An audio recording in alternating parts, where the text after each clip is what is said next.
The Texas Revolution, a story etched in fire and blood, is often told as a simple battle between good and evil, of freedom and tyranny. But history, as always, is far more nuanced. Woven into the fabric of Texas independence are the often forgotten and untold stories of the Tejanos, the Mexican Texans who fought, bled, and sacrificed alongside their Anglo counterparts. Today, we uncover the life of one such hero, a man who embodied the complex realities of his time, and that man's name was Juan Nepomuceno Seguin. Juan Seguin was born into the heart of San Antonio, Texas de Bexar in 1806, a time when Texas was still a distant province of New Spain. His family, descendants of Spanish Canary Islands, were among the founding families of San Antonio. Juan's father, Erasmo Seguin, was a respected community leader and postmaster. His mother, Maria Josefa Becerra, instilled in him a strong sense of justice and community that would be vital to his roles later in his life. Growing up in the bustling streets of San Antonio, Juan witnessed firsthand the region's unique cultural tapestry. He spoke Spanish, learned the indigenous languages, and navigated the growing influence of the Anglo-American culture as settlers trickled into Texas.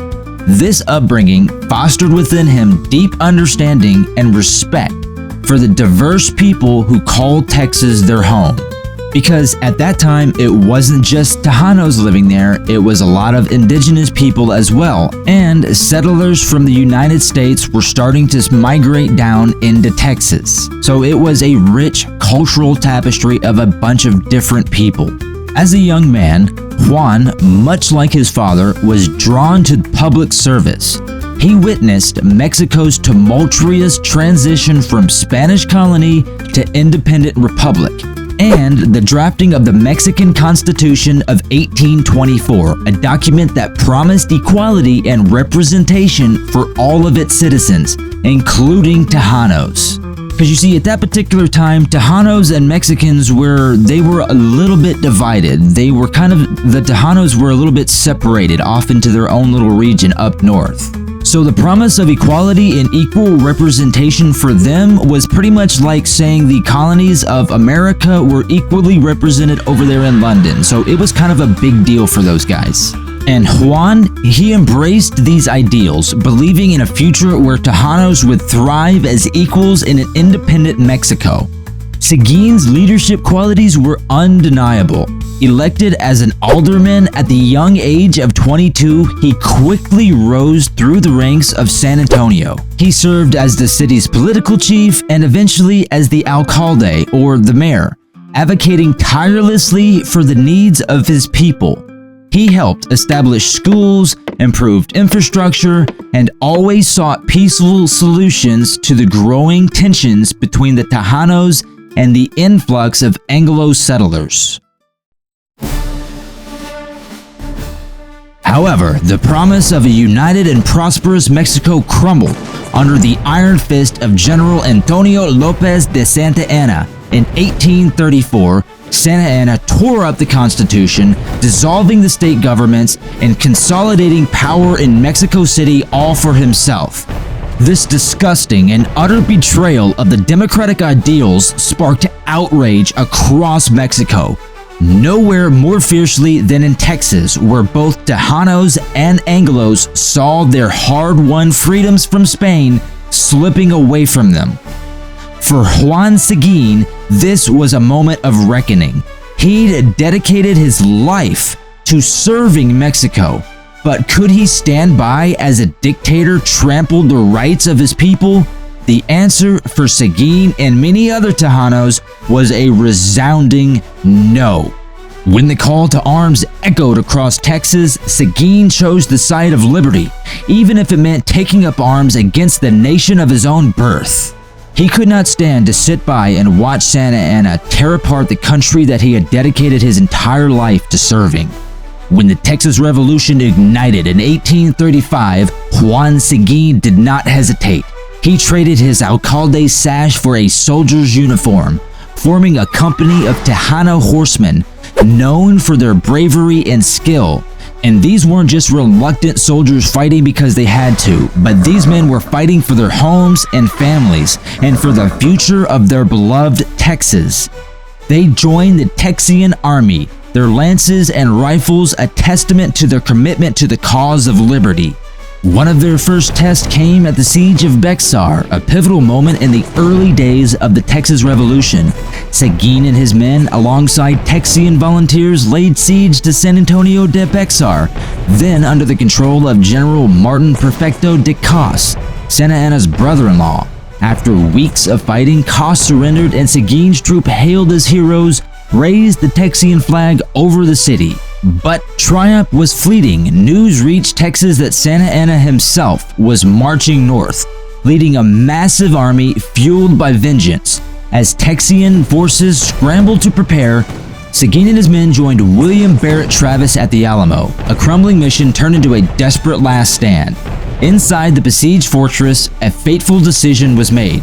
Someone needed to break through the Mexican lines and plead for reinforcements.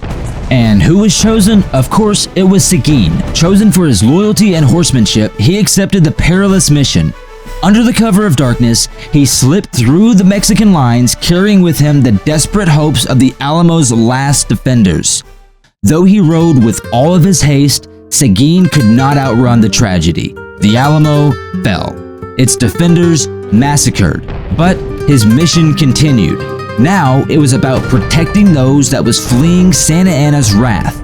During the harrowing Runaway Scrape, Seguin's Tejano company served as the rear guard, buying precious time for the terrified families to escape, while bravely fending off the pursuing Mexican cavalry. They witnessed firsthand the brutality of war, the cost of freedom paid in the blood and tears of both Tejanos and Anglo settlers alike. Finally, at the decisive Battle of the San Jacinto, the tide began to turn. But Seguin was outraged when he and his men were initially ordered to guard the baggage train, seen by some Texian commanders as a liability due to their Mexican heritage, but not in the way that you might think. This wasn't due to them hating on the Tejanos, but rather trying to protect them. You see, Sam Houston was concerned that his men would not be able to tell the Mexican soldiers apart from the Tejano soldiers, as they shared the same heritage and they looked pretty much the same. And their uniforms were not as distinctive as the ones that were in the Civil War. But Seguin, his loyalty tested yet again, refused to be sidelined. This was his fight, his land, and his future on the line. This outraged Seguin, and he was filled with a righteous anger, and it was for good reason. He sent his second in command to confront General Sam Houston, and what he said are words forgotten to history. We did not enlist to guard horses. We are men, Texans, and we will fight and die alongside our brothers if we have to. His words, passionate and unwavering, moved Sam Houston. This was no time for division, and Seguin, through sheer force of will alone, secured his men's right to fight for their own homeland. And fight they did. When the Texians launched their surprise attack on Santa Anna's unsuspecting army, Seguin and his Tejano horsemen were at the forefront. They rode with a fury, their lances flashing in the afternoon sun, and their cries, "Recuerden el Alamo," echoing across the battlefield. The battle was brutal but short. Within 18 minutes, Santa Anna's forces were shattered, their dictator captured, and Texas won her independence. Victory, though sweet, came at a heavy price. The field of San Jacinto stood as a testament to the human cost of war. Seguin, ever the leader, oversaw the burial of the fallen, both Texian and Mexican, ensuring that they were laid to rest with honor. And I mentioned earlier things would have a heartbreaking turn, and this is where things start to take that heartbreaking turn. Despite their sacrifices, Seguin and his Tejano comrades would soon face the bitter sting of complete and utter betrayal.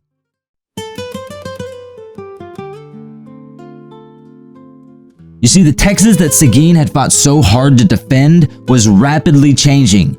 The flood of Anglo-American immigrants, many of which carrying with them the prejudices of the time, began to view Tejanos with suspicion, seeing them not as fellow victorious Texans, but as defeated Mexicans.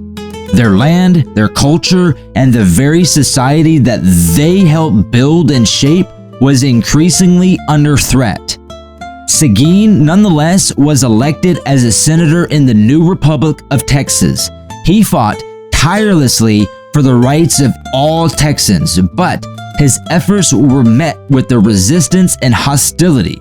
He was unjustly accused of treason, of conspiring with the Mexican forces.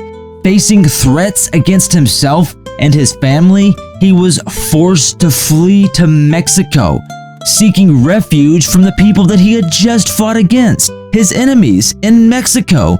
A very bitter exile for a man who had given his heart and soul to defend and fight for Texas. And he was just shipped off like a billionaire ships their unruly kid off to boarding school. So exile was a bitter pill to swallow. Forced from the land he had fought to liberate, Juan Seguin found himself a stranger in a familiar land. Across the Rio Grande, Texas grew, fueled by the very wave of Anglo-American settlers he once welcomed. Yet the ideals of equality and unity he championed seemed to fade with each passing season. When war erupted between Mexico and Texas, now annexed into the United States, Seguin's situation took an even crueler turn still. He was pressured, some would say coerced, into serving into the Mexican army against the very people he fought alongside. It was a bitter irony, a betrayal heaped upon betrayal, forcing him to choose yet again between his birthplace and the land that he considered to be his home. With the war's end, Seguin, weary and disillusioned, longed for a home. Finally, after years of exile, he received permission to return to Texas in 1848. He returned to a changed land, scarred by war, riven by division. The warm embrace he once received from his fellow Texans had chilled. Seguin retreated to a quiet life of a rancher, his once peaceful voice reduced to a whisper. His wife, which he married in 1825, they had 10 children together. He found solace in his family, in the land itself. But the wounds of betrayal ran deep. The Texas he helped create, a Texas where Tejanos and Anglos stood as equals, remained as an unfulfilled dream. Juan Seguin died in 1890, laid to rest in a town that bears his name, Seguin, Texas. His story, once regulated to the margins of history, is finally being reclaimed. His sacrifices acknowledged. Schools, parks, and even a U.S. Navy ship now bear his name, testaments to a legacy long denied. It only took him over 120 years, but they finally did it. Juan Seguin's life reminds us that the story of Texas is not a simple tale of heroes and villains, but a complex tapestry woven from countless threads. It is a story of courage and betrayal, of sacrifice and resilience, of dreams shattered, legacies reclaimed. It is a reminder that true freedom and equality can only be achieved when we acknowledge and honor the contributions of all, regardless of origins or backgrounds. Let us remember Juan Seguin, not as a Tejano hero, but as a true Texas hero, whose story continues to inspire us to fight for a more and just, inclusive future for us all.